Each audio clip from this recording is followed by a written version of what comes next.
and really being in peace with them has improved my returns the last 4 or 5 years. That dragon just roared. It's been What's really your awesome. strategy for taking it down? Have you it's a considered ridiculous using market. more stealth It's one that's real hard to trade to people, but if you know how to trade it, it's really not that hard. That's a very funny sort of dichotomy that anybody who sort of has to tell other people what the market does, that's like a private joke. It's not that we mean to do it. But it's so hard to explain it. When you explain it, people look at you with sort of those dead eyes and go, they don't understand you. But if you just are at peace with the algos and just let them play their games, they're not bad masters either. They're really not very bad masters at all. That's actually a topic I want to bring up with you in a little bit when we get into breakouts, because I think it'll be very relevant to that subject.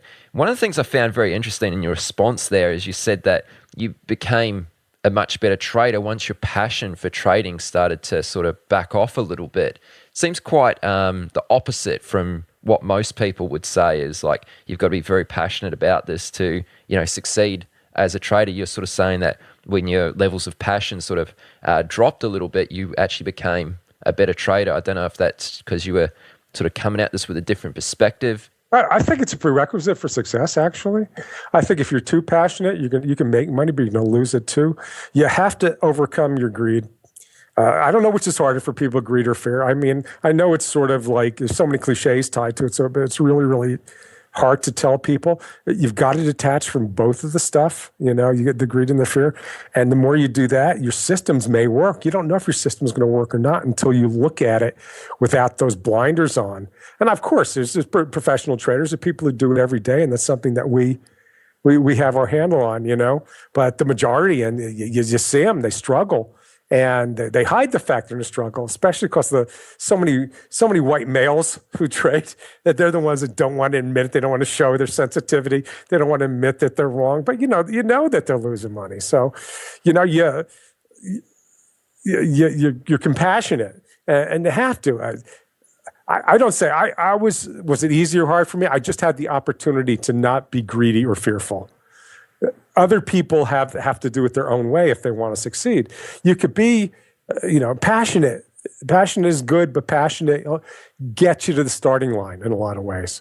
You want to you're trying to play catch up with passionate. At some point, when you become a master at your skill, it's not really passion as much as you better damn well do what your skill tells you to do 100% of the time, or else you're in trouble. That's more important than your passion at that point. You're passionate because you're an aspirant as opposed to a master or a journeyman or a advanced adherent. I mean, whatever, according to your profitability. Aspirants are the most passionate. New money, you're passionate. A regular good P&L, you feel real good about that. And then when it becomes, a part of your life energy, in other words, you need it to pay the bills, you got to be a lot less passionate about it because you can't risk losing it as much. There's always the risk is there, but you have to create a little. You have to create a little more. It also means taking less risks. It also, for different people, that means different things. For some people, it means size. For some people, it means holding period.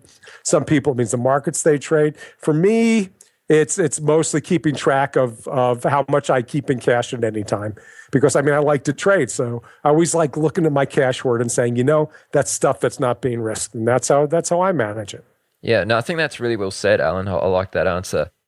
Are you ready to get serious about trading? Then join Tasty Trade, Investopedia's best platform for options trading in 2026. Stocks, options, futures, and more. Tasty Trade has everything you trade, all in one platform. Get low commissions, including 0 commission on stocks, so you can keep more of what you earn. Tasty Trade is packed with advanced charting tools, backtesting, a pre-built strategy selector, risk analysis tools, and more features to help you trade smarter. See equities and derivatives with high trading volumes, dividends, upcoming earnings reports, and more with their pre-built watch lists. Or create a custom watch list to keep an eye on the companies and sectors that matter to you. Manage your positions with speed and precision using active trader mode, one-click trading, and smart order tracking. Plus, Tasty Trade. Visit tastytrade.com/chat for more info. Tasty Trade Inc. is a registered broker-dealer and member of FINRA, NFA, and SIPC. Have you ever watched a stock explode and thought, if only I had the capital?